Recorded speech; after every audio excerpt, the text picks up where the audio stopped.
Saudara yang dikasihi Tuhan, 2 Korintus 9 ayat yang ke-6 berkata, "Camkanlah ini, orang yang menabur sedikit akan menuai sedikit juga, dan orang yang menabur banyak akan menuai banyak juga." Saudaraku, pada masa sekarang ini, nilai kemurahan hati semakin terkikis. Simpati, empati, dan pengampunan menjadi hal yang begitu langka.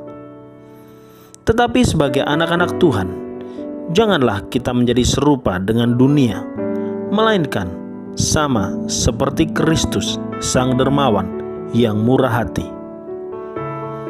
Selama hidupnya, ia tidak pernah jemu menyatakan kemurahan hatinya bagi orang-orang berdosa. Dia ingin kita menjadi orang yang murah hati, sama seperti Dia yang adalah murah hati.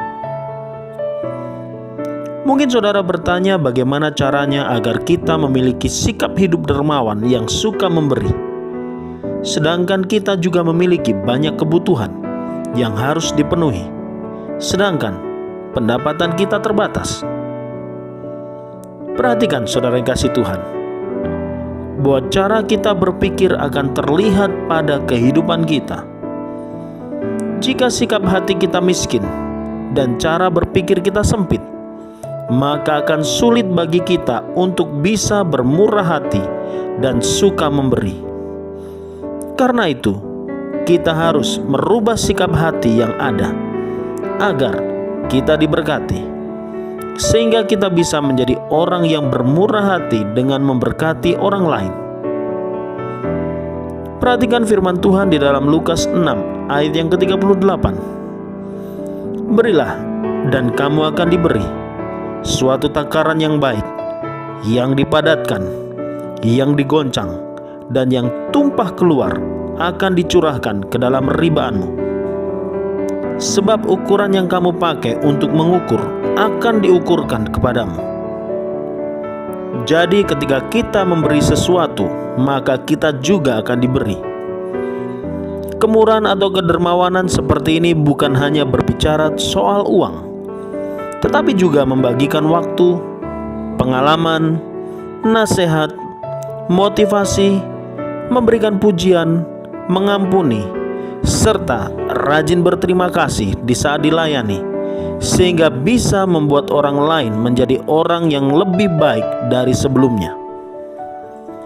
Perhatikan firman Tuhan di dalam Amsal 28 ayat yang ke-22. "Orang yang kikir tergesa-gesa mengejar harta dan tidak mengetahui ia akan mengalami kekurangan." Kikir adalah sifat buruk yang tidak boleh kita miliki sebagai pengikut Tuhan. Karena kikir justru akan membawa seseorang kepada kekurangan, bahkan kemiskinan. Tuhan menghendaki agar kita memiliki sifat murah hati. Orang yang murah hati, yang suka menolong orang lain, yang hidup dalam kekurangan atau kesusahan, akan mengalami kelimpahan berkat dari Tuhan. Bagaimanakah kehidupan kita saat ini?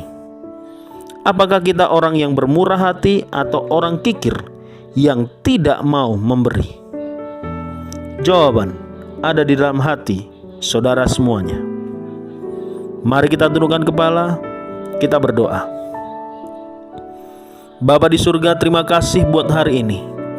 Kami bersyukur kami boleh kembali belajar untuk kami menjadi orang yang dermawan atau orang yang murah hati. Ajar kami sepanjang hari ini untuk kami boleh menjadi orang yang bermurah hati kepada sesama kami, supaya kami boleh meneladani apa yang sudah Engkau lakukan.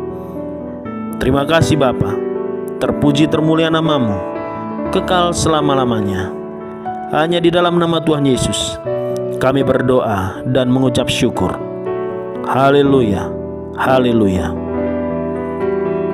Salam sehat, tetap semangat, Tuhan Yesus memberkati.